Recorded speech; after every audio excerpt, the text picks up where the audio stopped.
Hi, welcome back to thread mania. ഇത് പ്രിജിയാണ്.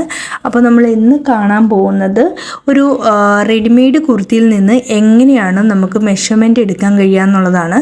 അതിന് first kurti ഇതേപോലെ നല്ല നിവർത്തിയിടുക.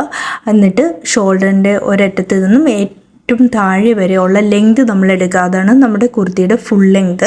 അതിനുശേഷം നമുക്ക് വേണ്ടുന്നത് ചെസ്റ്റ് റൗണ്ടാണ്. അത് ആം ഹോളിൻ്റെ ഒരറ്റത്ത് നിന്നും ഇപ്പുറത്തെ അറ്റത്ത് വരെ എടുക്കുക.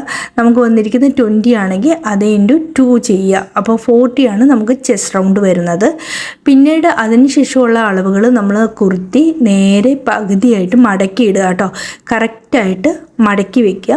എന്നിട്ടാണ് നമ്മൾ അടുത്ത അളവുകൾ എടുക്കാൻ പോകുന്നത്. പിന്നെ നമുക്ക് വേണ്ടുന്നത് ഷോൾഡർ ആണ്. ഷോൾഡറിൻ്റെ മെഷർമെൻ്റ് ആണ് വേണ്ടുന്നത്. അതിന് വേണ്ടിയിട്ട് നമ്മളൊരു സ്കെയില് ഇതേപോലെ വയ്ക്കുക. ഇത് ഒട്ടിച്ച് തന്നെ വയ്ക്കുക. അതിനുശേഷം ആ സ്കെയിലിൻ്റെ അറ്റത്ത് നിന്നും ഷോൾഡറിലേക്ക് നമ്മൾ അളവെടുക്കുക. നമുക്കിവിടെ കിട്ടിയിരിക്കുന്നത് 6.75 ആണ് വരുന്നത് കേട്ടോ. പിന്നീട് അതിനുശേഷവും നമ്മൾ സ്കെയില് മുകൾ ഭാഗത്തായിട്ട് വെക്കണം കേട്ടോ. നമുക്ക് വേണ്ട നെക്കിൻ്റെ ലെങ്താണ് അറിയേണ്ടത്.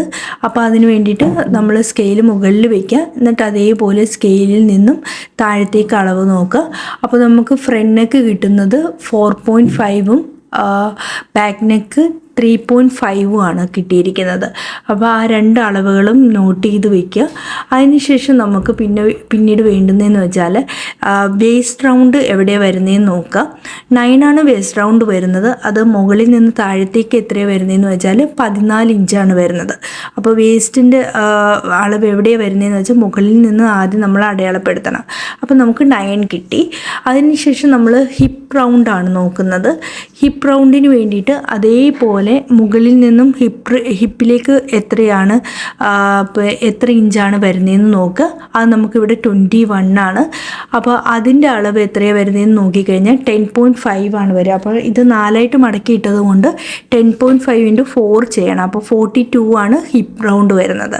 എന്നിട്ട് ബാക്ക് തിരിച്ചിടുക. കുർത്തിയുടെ ബാക്ക് തിരിച്ചിട്ടതിന് ശേഷം ആം റൗണ്ട് നമ്മൾ മെഷർ ചെയ്ത് നോക്കുക.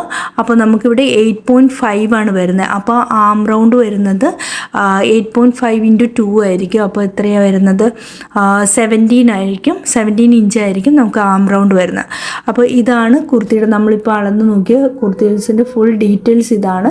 ഇത് വെച്ചിട്ടാണ് നമ്മൾ കുർത്തി ചെയ്യാൻ പോവുക. ഇതേ അളവിൽ കുർത്തി ചെയ്യുന്നത് ഇത് വെച്ചിട്ടാണ്. അപ്പോൾ ഇതുപോലെ യൂസ്ഫുൾ ആയിട്ടുള്ള വീഡിയോസിന് വേണ്ടിയിട്ട് നമ്മുടെ പേജ് ഒന്ന് സബ്സ്ക്രൈബ് ചെയ്ത് വയ്ക്കുക. അപ്പോൾ നെക്സ്റ്റ് വീഡിയോയിൽ വരാം. Thanks for watching. ബൈ.